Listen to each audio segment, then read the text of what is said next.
नमस्कार मित्रों और छात्रों और एग्ज़ाम्स की तैयारी करने वाले अभ्यर्थियों। आज हम ऐसे टॉपिक पर बात कर रहे हैं जो वर्तमान के जितने भी युद्ध हो रहे हैं उनमें से एक युद्ध है और वो है ईरान इज़राइल, जो कि मेन पार्टीज़ हैं, और थर्ड पार्टी है अमेरिका। आप ये कह सकते हो ईरान इज़राइल और अमेरिका का ये युद्ध है जिसमें ईरान एक तरफ है, इज़राइल और अमेरिका दूसरी तरफ है। तो अगर हम बात करें कि ये युद्ध क्यों हुआ, तो अगर आप देख रहे होंगे वर्तमान में जो ट्रंप साहब का चरित्र है वो ये दर्शाता है कि जो उनके आगे नतमस्तक नहीं होगा, बाय हुक एंड क्रुक वो उसे नतमस्तक करने की कोशिश करेंगे। जैसे कि उन्होंने अभी हाल ही में वेनेजुला के साथ किया। वेनेजुला कहाँ है? ये आपको दिख रहा होगा, ये वेनेजुला है। किस महाद्वीप में है? दक्षिण अमेरिका महाद्वीप में है वेनेजुला। वेनेजुला की राजधानी कराकस है और वहाँ के राष्ट्रपति निकोलस मडूरो थे, जिन्हें रात में ही 2 बजे के बाद किडनैप कर लिया गया। और ये दिखाता है कि अमेरिका हर क्षेत्र में अपने आप को सुपीरियर साबित करने की कोशिश कर रहा है। अमेरिका का हो या अमेरिका के प्रेसिडेंट डोनाल्ड ट्रंप की सनक भी कह सकते हो इसको। और अमेरिका को जो निक नेम डोनाल्ड ट्रंप को दे सकते हैं वो भस्मासुर के, आप उन्हें एक टैग दे सकते हैं कि हर तरफ वो आप हाथ फैला रहे हैं। फिर उसके बाद उन्होंने क्या किया, ट्रंप साहब ने कहा ये ग्रीनलैंड हमको दे दे। ग्रीनलैंड किसके खाते में है? डेनमार्क, ठीक है। और डेनमार्क कहाँ है? यूरोप में है, ठीक है। तो ये ग्रीनलैंड है, इसको भी उन्होंने कहा, इसको कब्जा कर लिया है वेनेजुला। और वेनेजुला के बाद क्या हुआ आप देख ही रहे हैं, ईरान पर हमला किया। अब ये शैडो पॉलिटिक्स का भी एक हिस्सा है कि एक तरफ आप बात करते रहें और दूसरे तरफ आप आक्रमण कर दें, बिना ये कहे कि मैं युद्ध की घोषणा कर रहा हूँ। हम वॉर डिक्लेयर नहीं कर रहे हैं। जैसे भारत ने कहा था कि मैं ऑपरेशन सिंदूर जब स्टार्ट हुआ था भारत पाकिस्तान में, तो भारत ने कहा था कि हम युद्ध में जा रहे हैं, लेकिन यहाँ कोई वॉर डिक्लेरेशन नहीं कर रहा है अमेरिका, और सीधे वॉर शुरू कर देता है। ये अंतर्राष्ट्रीय नियमों का भी उल्लंघन है। और यहाँ तक कि अमेरिका ने अपने ही देश की कांग्रेस को अपने सहमति में नहीं लिया, उसका व्यू नहीं जाना और उसने वॉर में चला गया। वो भी किसके साथ? इज़राइल के प्राइम जो है वो कौन है? बेंजामिन नेतन्याहू, उनके साथ। अब ये छोटा सा देश जिसे हम इज़राइल कहते हैं, इसकी वजह से ये पूरा का पूरा क्षेत्र युद्ध की एक स्थली बन गया है, पूरा क्षेत्र। क्यों? क्योंकि जब अमेरिका ने ईरान पर हमला किया तो ईरान ने क्या किया, अब 1 तारीख को जब हमला किया अमेरिका ने, तो वहाँ के जो सुप्रीम लीडर हैं अयतुल्ला अली खमेनेई, उन साहब का इस अटैक में देहांत हो गया, ठीक है, जो कि वहाँ के सुप्रीम लीडर थे। 1979 में इस्लामिक जो रिवॉल्यूशन हुआ था उसके बाद वो पिक्चर में आए थे और वहाँ से उन्होंने इस ईरान को supreme power of this central west Asia का बना दिया, अयतुल्ला अली खमेनेई साहब। तो कुछ लोग कहते हैं कि अयतुल्ला अली खमेनेई से पहले ये देश बहुत ही ज़्यादा ओपननेस था, फ्रैंक था। तो मैं कहना चाहूँगा कि 1970-79 तक ये देश एक राजशाही था। यहाँ शाह लोग राज करते थे, तो वहाँ राजशाही था। उसके बाद ये इस्लामिक रिपब्लिक बन गया। ये ठीक है कि वहाँ कुछ चीज़ें स्ट्रिक्ट भी हुई, लेकिन उन्होंने इसको सुप्रीम पावर भी बनाया। ये बात हमको ध्यान रखनी चाहिए। तो और अयतुल्ला अली खमेनेई की जो जड़ें हैं वो भारत में भी हैं, क्योंकि उनके दादा जो थे वो यहाँ भारत के उत्तर प्रदेश के बाराबंकी के गांव कितूर के रहने वाले क्या था, वो वहाँ से आए थे ईरान से और यहाँ रहे थे।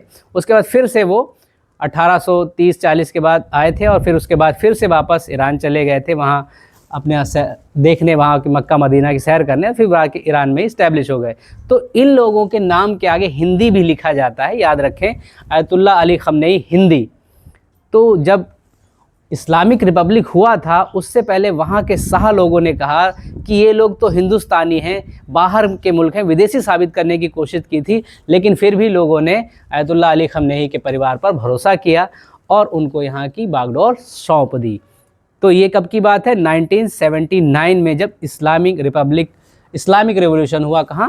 ईरान में। ठीक है, तो उसके बाद ये पूरा का पूरा देश सिनेरियो में आया, वहाँ तख्ता पलट हुआ और वहाँ अयतुल्ला अली खamenei वहाँ तब से काबिज़ है। मेन बात क्या है कि अच्छे अच्छे लोग जो हैं, बहुत सारे देश हैं जो ट्रंप के आगे झुक गए, ठीक है, लेकिन ईरान के जो अयतुल्ला साहब हैं 80+ ईयर होने के बावजूद भी इसके सामने खड़े रहे, ट्रंप के, नहीं माना आपका फरमान। और कहा जाता है न्यूक्लियर डील नहीं हो पाई, लेकिन आपने अभी थोड़े दिनों पहले ईरान पर स्ट्राइक किया था, किसने? अमेरिका ने। तो कहा था कि मैंने वहाँ के न्यूक्लियर साइट्स को ख़त्म कर दिया। जब आपने ख़त्म कर दिया था तो इस पर हमला करने की वजह क्या रही? ये भी हमको और आपको और सभी को इस पर सोचना होगा। ठीक है, और एक उन्होंने, अमेरिका ने एक स्ट्रेटजी अपनाई है, डेमोक्रेटिक और एंड डेमोक्रेटिक थ्योरी। तो जैसे कि उन्होंने यहाँ पर आप वेनेजुला में देखें, तब जब हमला किया तो उन्होंने कहा कि वहाँ के डेमोक्रेट लोग हैं, वो नहीं चाहते कि निकोलस मडूरो का शासन रहे, क्योंकि निकोलस मडूरो जो है वो एक अनडेमोक्रेटिक पर्सन है, जो वहाँ डेमोक्रेटिक सिद्धांतों को लागू होने नहीं देते हैं। और इस वजह से उन्होंने इस पे हमला किया और लोगों के, वहाँ के लोगों से, देखो मैंने हमला क्यों किया, मैंने आपको डेमोक्रेसी दी है, आप मेरा आदर सम्मान कीजिए, और वहाँ के लोगों को वो सत्ता सौंप दी। लेकिन हुआ क्या? एक्चुअल में क्या हुआ? वेनेजुला पर अमेरिका का इस समय कब्जा है।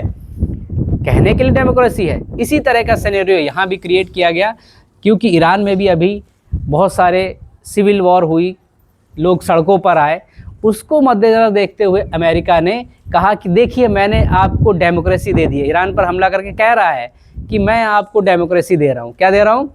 लोकतंत्र दे रहा हूँ। ठीक है, अभी तक इसमें लोकतंत्र नहीं था, इसमें इस्लामिक कट्टरपंथ है, अब मैं आपको लोकतंत्र दे रहा हूँ।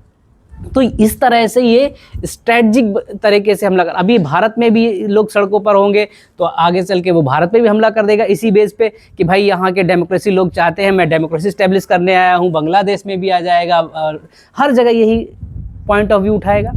तो इसने एक स्ट्रेटजी अपना रखी है कि अगर कोई नहीं झुकता है तो उसे बाय हुक एंड क्रूक कैसे भी करके उसको अपने पाले में लाओ, और नहीं आता है तो उसको ख़त्म कर दो।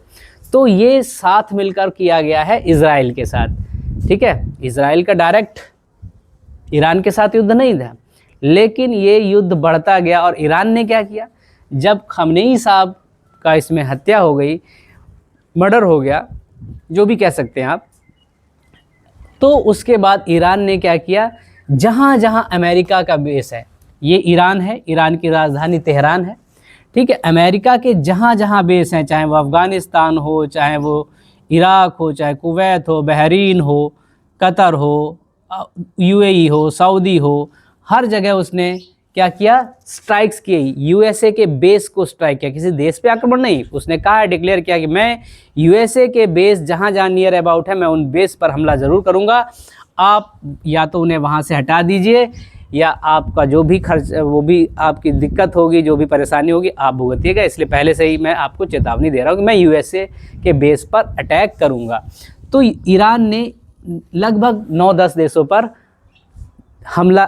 हमला नहीं किया, वहाँ के जो यूएसए के बेस हैं, बेस का मतलब वहाँ जो यूएसए के जितने भी आर्मी, आर्टिलरीज, एयरक्राफ्ट वगैरह स्टैंड होते हैं, उस जगह को उसने अटैक किया है। ठीक है, ये बात ध्यान रखें, किसी देश पे हमला नहीं किया, यूएसए बेसिस पे।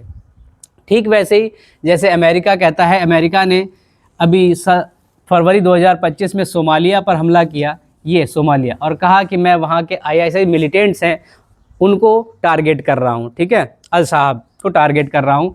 और हाल ही में अगर आप दिसंबर 2025 में एक इंटरव्यू देते समय डोनाल्ड ट्रंप ने कहा था कि सोमालियन, क्योंकि ज़्यादातर सोमाली जो है वो मिनीसोटा में रहते हैं, यहाँ आप जाएंगे, ये मिनीपोलिस है, ठीक है, तो यहीं पर रहते हैं ज़्यादातर सोमालियन लोग रहते हैं। तो कहा ये सोमालियन लोग हमारे देश के आर्थिक को सुधारने में, अर्थ को सुधारने में, इकोनॉमी को सुधारने में कोई योगदान नहीं दे रहे हैं। These are useless for us. तो इनको जैसे जैसे निकाला जाए। तो ये इनका वक्तव्य रहता है सोमालिया। और यहाँ इन्होंने हमला किया और कहा मैंने ISI से जो मिलिटेंट्स हैं उनको टारगेट किया है, ठीक है। ऐसे इन्होंने नाइजीरिया पर भी हमला किया, ये नाइजीरिया, और कहा कि मैं यहाँ के मिलिटेंट्स ग्रुप को अटैक कर रहा हूँ, और कहा कि ये मिलिटेंट ग्रुप जो है यहाँ वो चर्च को टारगेट कर रहे हैं, इसलिए मैं उनको टारगेट करने के लिए इस पर हमला किया। तो उनके पास एक्सक्यूजेज होते हैं हर किसी देश पर हमला करने के लिए। जैसे इस पर हमला करने के लिए डेमोक्रेसी का सहारा लिया, ईरान पर भी हमला करने के लिए डेमोक्रेसी का सहारा लिया, और ये डेमोक्रेसी का सहारा लेते हुए किसी पर भी हमला कर सकते हैं। तो सभी कंट्रीज़ को, चाहे वो इसी को देखते हुए, चाहे वो साइप्रस हो, जो कि आप देख रहे होंगे साइप्रस, इसने भी अपने बेस का यूज़ हमले के लिए करने को मना कर दिया। फ्रांस ने भी जहाँ जहाँ उसके बेस, उसने कहा मैं अपने बेस इस्तेमाल नहीं करने दूंगा। स्पेन ने भी मना कर दिया अमेरिका कि मैं अपने बेस को इस्तेमाल आपके इस युद्ध के लिए नहीं करने दूंगा। क्यों? क्योंकि सबसे ज़्यादा फ़र्क किसको पड़ेगा इसका? जो यूरोपियन कंट्री हैं उनको पड़े, क्योंकि सर्दियां होती हैं सबसे ज़्यादा यूरोप में। तो यहाँ इस एरिया में सबसे अधिक ज़रूरत पड़ती है तेल और गैस की, ठीक है। और ये जो एरिया है ये ऑयल रिच एरिया है, ठीक है। यहाँ जितने भी देश हैं, वो UAE हो, दुबई हो, कतर हो, कुवैत हो, ये सारे क्या हैं? ऑयल फील्ड्स हैं। और यहाँ का ऑयल फील्ड्स और गैसेस जो निकलती हैं वो ज़्यादातर सप्लाई होती हैं यूरोप में। जब यूरोप में ये सप्लाई होगी नहीं तो वहाँ के लोगों के लिए स्थिति और ख़राब हो जाएगी। तो वो भी चाहते हैं कि युद्ध जल्दी से जल्दी ख़त्म हो, हम भी चाहते हैं ये ख़त्म हो, ठीक है। लेकिन ये जो अमेरिका ने किया है ये बिल्कुल सही नहीं है।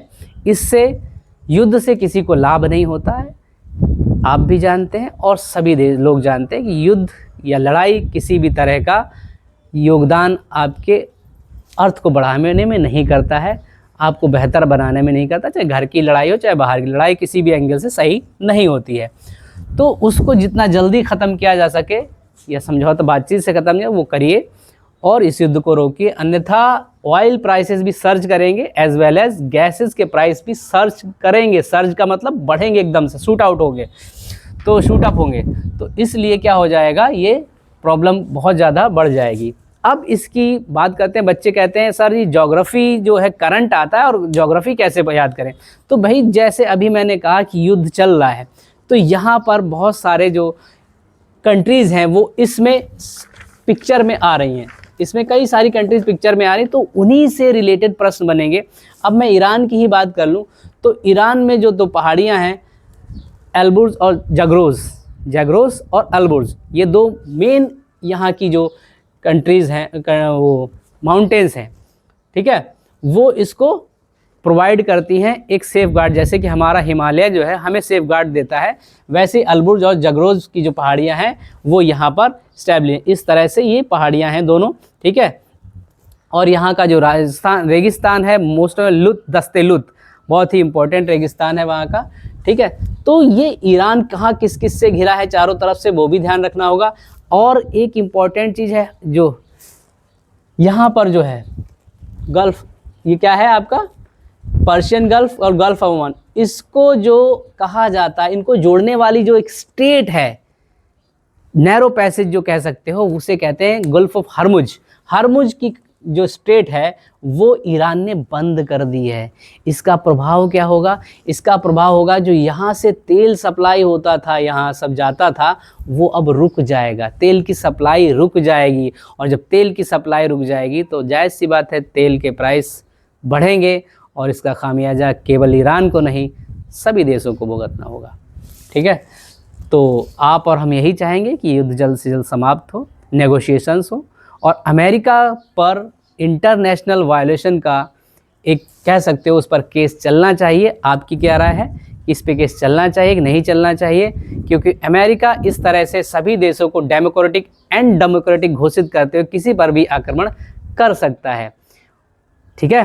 तो सभी देशों को एक अपना स्टैंड लेना होगा अमेरिका के खिलाफ कि आप ऐसा नहीं कर सकते। आपको जब कभी युद्ध करना है तो डिक्लेयर करिए, उसके बाद युद्ध करिए, ठीक है। तो मेरे ख्याल से ये होना चाहिए। आपकी क्या राय कमेंट में आप बताइए। अगर किसी भी तरह को आपको कोई क्वेश्चन पूछना है, कुछ गलत जानकारी आप तक पहुंचते तो उसको ज़रूर पूछिए, उसको आपका बहुत स्वागत होगा। तो ये था। अब जैसे कि मैंने कहा ये बहरीन है, कुवैत है, तो इनके बारे में भी आपको ज्योग्राफिकली जानना होगा। तुर्कमेनिस्तान, अफ़गानिस्तान, पाकिस्तान से घिरा हुआ है ये ईस्ट साइड से, ठीक। ऐसे ही यहाँ अज़रबैजान है, ठीक है, आर्मेनिया है, तुर्की है, सीरिया है, जॉर्डन है, इराक है। ये सारे क्षेत्र आपको याद रखने होंगे, ठीक है। अब ये दूसरा पॉइंट ऑफ व्यू है कि आखिर इतनी सारी यहाँ पर इस्लामिक देश होते हुए भी क्यों ईरान के साथ नहीं खड़े। तो वहाँ का एक फैक्टर ये भी आ जाता है कि वो शिया सुन्नी का मैटर भी वहाँ पर आ जाता है, तो इसलिए भी थोड़ा यहाँ पर चेंजेस देख। लेकिन मेरे हिसाब से सभी को साथ होकर खड़े होना चाहिए, चाहे वो कोई भी हो। अगर इस तरह से शैडो पॉलिटिक्स के तहत युद्ध डिक्लेयर होता है, बिना युद्ध के डिक्लेयर किया ही युद्ध कर देना। अभी हाल ही में अमेरिका और ईरान की टॉक्स चल रही थी, कहाँ, ओमान में। कहाँ चल रही हैं ये, ओमान। यहाँ पर अमेरिका और ईरान के बीच वार्तालाप चल रहा था, और वार्तालाप चलते चलते ही अमेरिका ने क्या किया, ईरान को टारगेट कर दिया विदाउट डिक्लेयरिंग वॉर, ठीक है। तो इसे कहते हैं शैडो डिप्लोमेसी या शैडो पॉलिटिक्स। एक तरफ बात हो रही है और दूसरी तरफ मैंने युद्ध कर दिया, तो इसे शैडो पॉलिटिक्स भी कहते हैं, ठीक है। तो ये चीज़ें आपको मेरे ख्याल से समझ में आ गई होंगी। आपकी क्या राय है, ये युद्ध सही है या गलत, आप ज़रूर कमेंट में बताइए। जैसे मैंने हिस्टोरिकल फैक्ट जो अयतुल्लाह अली खमनेई हैं उनके बारे में बताया, और ये ज्योग्राफिक लोकेशंस आपको पता होनी चाहिए। अमेरिका ने डेमोक्रेसी के नाम पर वेनेजुला पे भी कब्ज़ा किया, ईरान पे भी कर रहा है, और आने वाले समय में किसी पर भी ये टारगेट कर सकता है, ठीक है। और इसका बेनिफिट किसको हो रहा है सबसे ज़्यादा, इसको आप कहते हैं चाइना। सिटिंग एंड सीइंग, बैठा है और देख रहा है, प्रोडक्शन बढ़ा रहा है। आने वाले समय में इसका प्रोडक्शन हर तरफ पहुंचेगा। तो मेरे ख्याल से सभी देशों को अपने प्रोडक्शन पे ध्यान देना चाहिए, अपनी इकोनॉमी को बेहतर बनाने पर ध्यान देना चाहिए। ठीक, ओके गाइस। तो इन सभी देशों की आप राजधानियाँ, कैपिटल्स, ज्योग्राफी वगैरह याद कर लीजिएगा, मैप में देखिएगा, जिससे आपको ज्योग्राफी, करंट के साथ साथ ज्योग्राफी भी समझ में आएगी और हिस्टोरिकल बैकग्राउंड भी सभी के समझ में आएंगे। जय हिंद, जय भारत।